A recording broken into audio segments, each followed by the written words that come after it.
Muito bem, este é o Conexão Futura ao vivo aqui pelo seu canal Futura e também pela internet no nosso site. E hoje é sexta-feira de carnaval. Quem curte a folia já deve estar aí com a sua fantasia pronta, combinando as festas com os amigos e quem sabe até fazendo aquele aquecimento para essa noite.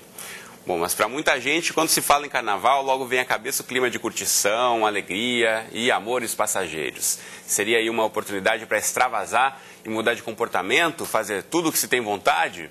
Bom, nesse contexto, quem é solteiro acha que deve mesmo curtir a vida adoidado, já aqueles que se dizem compromissados podem se ver aí em situações em que a descontração acaba por provocar até desentendimentos entre os casais. Conflitos que surgem muitas vezes por conta de acordos não declarados que podem aí causar até um rompimento. Aqui no Rio de Janeiro, por exemplo, uma pesquisa feita na internet elegeu os blocos de rua onde as pessoas mais traem seus parceiros. Bom, por outro lado, muitos descobrem o amor passageiro, podem até iniciar um relacionamento sério, provando aí que o amor de carnaval também vale a pena. Então, no Conexão de hoje, a gente fala sobre diferentes tipos de relações e para essa conversa, a gente recebe aqui no estúdio o Antônio Cerdeira Pilão. Ele é coordenador do Grupo de Pesquisa Sexualidades e Conjugalidades Não Monogâmicas da Universidade Federal do Rio de Janeiro. Também aqui com a gente no estúdio está a Malu Palma, que é terapeuta de casal e família. E você em casa, como sempre, também é nosso convidado, então aproveite aí para tirar suas dúvidas e para compartilhar a sua história, se você já teve um amor de carnaval, se já conheceu aí nos blocos das semanas passadas, ou se teve uma má experiência, compartilhe essa história com a gente pela internet, você já sabe, tem duas formas de mandar o seu recado. A primeira delas é na rede social, que eu vou colocar na tela para você. Aí está, facebook.com/canal Futura Oficial. Você encontra aqui esse post com esse belo coração inflável aqui no meio do bloco de carnaval. Você pode curtir, comentar, compartilhar, deixar registrada a sua questão. Daqui a pouquinho eu falo isso, o recado no ar. Também pela internet você tem como opção o Twitter, mandando mensagens para o perfil que é o @canalfutura. Ou ainda pode ligar para a gente no 0 operadora 21 3523 4098, os números que estão aí na tela para você tomar nota, ligar para a gente. Enquanto você faz isso, eu dou boa tarde aqui aos nossos entrevistados. Tudo bem com vocês? Bem-vindos. Olá, boa tarde. Tudo bom? Boa tarde. Bom, eu estou aqui, inclusive, com a pesquisa que eu citei. Foi feita por um site, aliás, um site especializado em traições.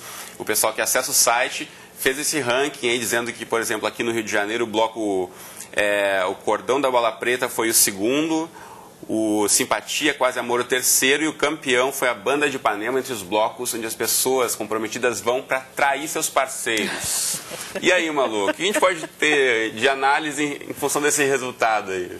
Olha, o carnaval se presta a essas atuações de fantasias, às vezes escondidas ou não declaradas, ou às vezes se presta até para umas certas vinganças de coisinhas que não estão andando bem, né?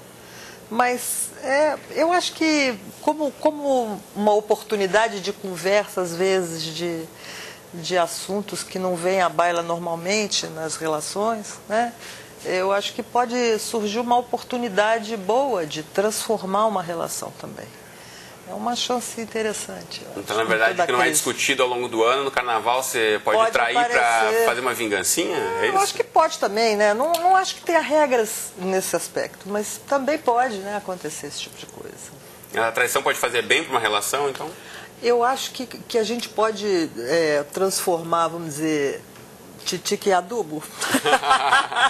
Assim, a gente pode pegar alguma coisa que não está funcionando bem e tentar transformar isso em uma coisa útil para a relação e de crescimento para o casal, né? Antônio, como é que você vê essa questão dessa época do carnaval? As pessoas se colocam em situações que normalmente não se colocam, pelo menos normalmente não assumem se colocar ao longo do ano. Sim, sim. O antropólogo Roberto da Mata, né, o antropólogo mais citado no Brasil, ele tem um livro chamado Carnavais, Malandros e Heróis. E uma das colocações mais importantes que ele faz nesse livro é entender o carnaval como um momento de superação de algumas regras, de hierarquias, de papéis sociais. Então, está possibilitado dentro do carnaval, para o plano das relações afetivas e conjugais, é a supressão daquele papel, daquela relação rotineira, monogâmica, estável, e uma aventura dentro desse conjunto de dias, né, que compõe o carnaval, de uma possibilidade de cometer atos de adultério. Então o carnaval está muito representado, isso dentro da música, da crença popular e nas nossas próprias práticas, como uma possibilidade de superação da regra da exclusividade, que é pactuada entre os agentes, mas que no momento do carnaval se espera que essas regras sejam de alguma forma descumpridas, né?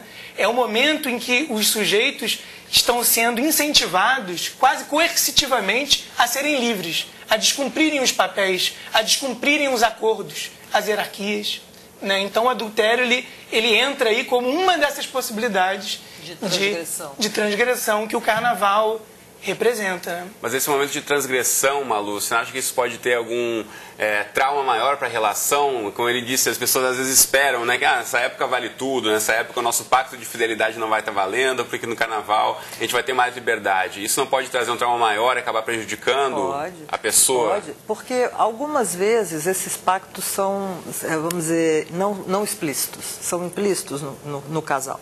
O pacto da fidelidade ou da não fidelidade? Assim, a gente vem de cultura, embora a gente nasça todo mundo nesse país, digamos assim, a gente encara situações muito diferentes. As nossas crenças são muito individuais e tem a ver com a forma como a gente está na vida, a forma como a gente é criado. Então, eu acho que quando a gente junta duas pessoas, por mais que a gente ache que a gente está pensando parecido e falando a mesma língua, tem significados que são muito particulares.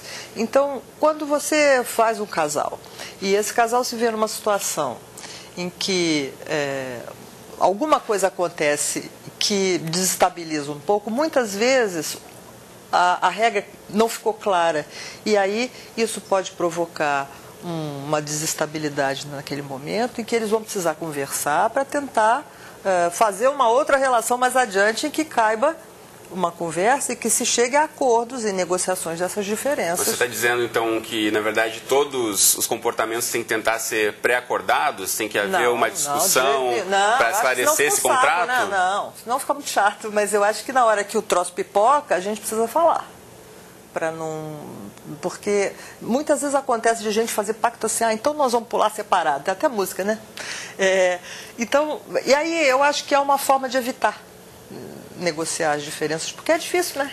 Às vezes você dizer, eu gosto, você não gosta. E aí, o que a gente vai fazer? Eu vou ter que suportar você não gostar, você vai ter que suportar eu gostar, e vamos ter que lidar com isso de algum jeito, né? Antônio, como é que você vê essa questão dos pactos aí entre as pessoas que fazem parte de um relacionamento?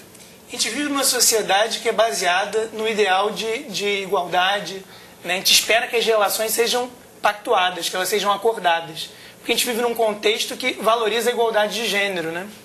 Então, se em outros momentos o adultério é uma possibilidade prioritariamente masculina, né? E as mulheres que cometiam algum ato de infidelidade eram extremamente mal vistas, né? Para os homens essa possibilidade estava colocada em outro patamar, né? Então, a gente vive um momento agora, né, na contemporaneidade, que se espera que as relações os acordos sejam estabelecidos para ambos, né? Tanto o homem deve cumprir como a mulher deve cumprir. Não mais como antigamente, que o homem socialmente era aceitável que ele traísse. Sim. E a mulher não poderia nem olhar para o lado, né? Exatamente. Então, existia uma diferença aí entre homens e mulheres muito, muito firme, né? Mas o que a gente pode pensar nos dias de hoje é que, na verdade, o que houve não foi uma universalização da fidelidade. Os homens também não se tornaram... Quer dizer, as mulheres também não se tornaram fiéis. O que está acontecendo é a possibilidade da infidelidade feminina ser tão naturalizada quanto a infidelidade masculina, né? Então, o que houve não foi uma aproximação dos pactos, mas um descumprimento democrático dos pactos. Mas né? Você está dizendo, então, que não existe fidelidade? Eu acho que existe fidelidade. Eu acho que existe. Mas eu acho que é muito difícil os casais hoje se comportarem durante um longo período de vida satisfatoriamente fiéis. E eu acho que a dificuldade de você investigar se as pessoas são ou não fiéis é porque ninguém vai dizer que é infiel, né? Até a dificuldade de trazer alguém aqui para o programa. Se a pessoa vai chegar dentro de uma relação e vai assumir um ato de infidelidade, mas todos nós sabemos por conversas pessoais, até mesmo por pesquisas, a quantidade de pessoas que cometeram... Exatamente, até o Antônio citou isso, a nossa produção tentou entrar em contato com mais de 30 pessoas que ali em off, nos bastidores até admitiram, mas não quiseram aqui aparecer, contar a sua história de que acabaram traindo, tiveram algum deslize durante o carnaval. Agora, a questão que a gente fala aqui de fidelidade e infidelidade, Malu, você que trabalha diretamente com famílias e casais, traição é o principal motivo de desavenças ou de desentendimentos entre os casais, nessa época do ano principalmente? Não sei se a gente pode botar uma regra nessa história, assim, mas eu acho que as pessoas têm formas de tanta gente diferente, tanta forma de chegar no carnaval. Tem gente que vai no carnaval porque gosta muito de carnaval. Tem gente que vai para beber, tem gente que vai para pegar, tem gente que vai para atrair. Eu acho que... Não sei se tem uma estatística dizendo que aumenta ou não, mas eu acho que a relação permite isso em algum momento ou não, como ele estava dizendo. As relações abrem espaço. Um gancho aí com a Malu, de alguma forma, no carnaval, há uma maior tolerância a esse tipo de ato, né? Eu estava ouvindo, coincidentemente, o Zequete, um CD dele de 1973, ele estava cantando a música Vou Partir. Não sei se voltarei, mas não me leve a mal. Hoje é carnaval. Quer dizer, a possibilidade de supressão, né, desses acordos conjugais no momento do carnaval, ele é muito mais tolerado do que se fosse em outro momento, nos outros 360 dias do ano. Então, esses 4 dias do ano, as pessoas aceitam, né? Quer dizer, vamos pular um pouco, se sobressair, né? A gente tolera porque é um momento que é feito justamente para os sujeitos exacerbarem, né? Eles não se controlarem. Quando você tinha falado do acordo, é justamente isso. Espera que as relações sejam negociadas, sejam acordadas. Mas no carnaval é um momento de... Exatamente, de exceção, de superação dessas regras. Que as regras não valem, né? Bom, você de casa pode e deve participar aqui do nosso bate-papo, mandando recados pra gente pelo Facebook, pelo Twitter ou pelo telefone, assim como já fez a Betânia Dutra pelo Twitter. Muito obrigado, Betânia, pela participação. Ela conta que Amor de Carnaval tem futuro, sim. Ela e a namorada dela se conheceram exatamente há 1 ano, estão comemorando aí 1 ano de muito amor e é o presente delas aí nesse carnaval, a relação de 1 ano. Então, parabéns a vocês. Então, a gente pode falar desse lado também, né? Tem relacionamentos que acabam, tem traições e tem muita gente aí que nesse momento de estar mais aberto, de as regras não valem, acabam conhecendo pessoas interessantes que podem levar uma relação para o restante do ano. Inclusive porque quando elas se encontram, vamos dizer, no bloco, alguma coisa em comum essas pessoas têm, não é? Então, as duas pessoas estão ali num bloco determinado porque gostam daquilo, porque estão juntas, então tem uma afinidade que aproxima de algum jeito. E claro que pode render coisa legal. Não tem aquela máxima de que amor de carnaval não passa para quarta-feira de cinza, né? Está aqui a prova de que nem sempre isso é verdade, né, Antônio? Quantos milhares de pessoas não estão reunidos num bloco de carnaval, né? Quer dizer, é um momento, de fato, muito propício para que as pessoas elas vão engajadas, né, com o objetivo de conhecerem novas pessoas, beijarem na boca, etc. Então, quer dizer, talvez o amor, ele hoje não seja o elemento central para as pessoas que estão pulando carnaval. Quer dizer, é mais a diversão e a liberdade sexual o foco. Mas da liberdade sexual pode surgir, sim, um relacionamento. Mas a expectativa principal que as pessoas têm do carnaval, não sei se a Malu concorda, é justamente de uma liberdade maior sexual. Então, você pensar no carnaval, por exemplo, da Bahia, as pessoas se beijam praticamente, né? E quer dizer, não sabem, não perguntaram o nome, não se conheceram, né? Não trocaram outras informações. Não é uma relação intersubjetiva, né? É uma relação sexual em que aquele sujeito ali, poucas informações se tem a respeito. Agora, pode ser que as pessoas acabem repetindo e aí sim vindo a se conhecer. Mas não entendo que esse é o foco, pelo menos, do carnaval brasileiro. Mas aí a gente para e se pergunta, então, por que a nossa sociedade aceita tão facilmente que no carnaval você pode falar, como você disse, né? Você passa no bloco em Salvador, beija quantas pessoas você quiser e durante o ano há todo um puritanismo de que não pode, né? Excelente a pergunta. Então, o que você acha a respeito disso? Por que a gente não aceita mais isso? Porque só durante o carnaval isso parece ser aceito? O carnaval ele ocupa um papel justamente complementar ao restante dos anos, né? Dos dias do ano, dos outros 360 dias. Quer dizer, você vive uma rotina, né, estável, monogâmica, né, você cumprindo papéis morais bem fixos, e no momento do carnaval você tem a possibilidade de ser outro sujeito, de flexibilizar sua própria identidade. né? De fantasias. Exatamente. Essa, quer dizer, a máscara, né? Que é um símbolo do carnaval, justamente essa possibilidade do sujeito, de alguma forma, dar vazão ao drama que é sustentar o papel, né, daquele sujeito com um papel definido, né, de pai de família, de trabalhador. Quer dizer, no carnaval isso está colocado de lado. Então ele exacerba outras características. Se a gente for pensar, qual é o outro momento do ano que homens podem sair vestidos de mulheres e mulheres vestidas de homens? Né? Isso, de alguma forma, pode acarretar violência. Talvez as próprias... Inclusive, né, muitos casos de violência ao longo do ano, né, sexuais agredidos no país, são muitos registrados casos aí ao longo do ano e, na verdade, no carnaval... Se espera que as pessoas saiam... Vê, não é? Os meninos vestidos de meninas, né? Agora, essa questão, Malu, como é que você vê? Durante o ano as pessoas se comportam, meio que guardam essas questões, no carnaval exacerbam, tipo, isso tem uma função terapêutica, de certa forma, no carnaval? Eu acho que sim, né? Como um escape, não é? Um alívio dentro de papéis, às vezes, duros. Mas o carnaval tem essa origem, né? De ser uma festa pagã, digamos assim, de não ter ligação religiosa, pecaminosa, etc. Não tem... Ele está, vamos dizer, protegido disso. Então, eu acho que se presta a esse tipo de atuação, sim. Não, e também é uma questão muito da cultura brasileira, né? Você vai para outros países, essa tradição do carnaval do jeito que a gente curte o carnaval aqui, do feriado, que para quase uma semana toda, isso em nenhum outro país existe um carnaval tão forte. E é contagioso, né? Porque as pessoas vão entrando num clima assim. E como mesmo você não queira, você acaba sendo, né, contagiado desse clima do carnaval. Né? Eu acho que talvez o que seja interessante é as pessoas pensarem o que elas estão exacerbando no carnaval e o que elas poderiam incorporar dessas atividades para a rotina delas. Porque senão fica uma polaridade muito clara, né? O eu estável, moral, constante, rotina, né?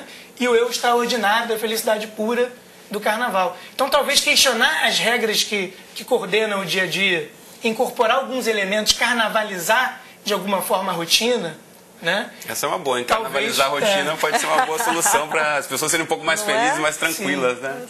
É o que fazem, por exemplo, os poliamoristas, né? Um grupo que eu pesquiso, né? O poliamor é um movimento que nasceu na década de 90 e essas pessoas defendem a possibilidade de vínculos não apenas sexuais, mas conjugais, né? Com mais de uma pessoa. É o que diferencia da infidelidade, né? As relações não são escondidas, elas são aceitas. Então a Malu pode ter um namorado ou 2 namorados, essas pessoas sabem. Pode, inclusive, ter uma relação em grupo.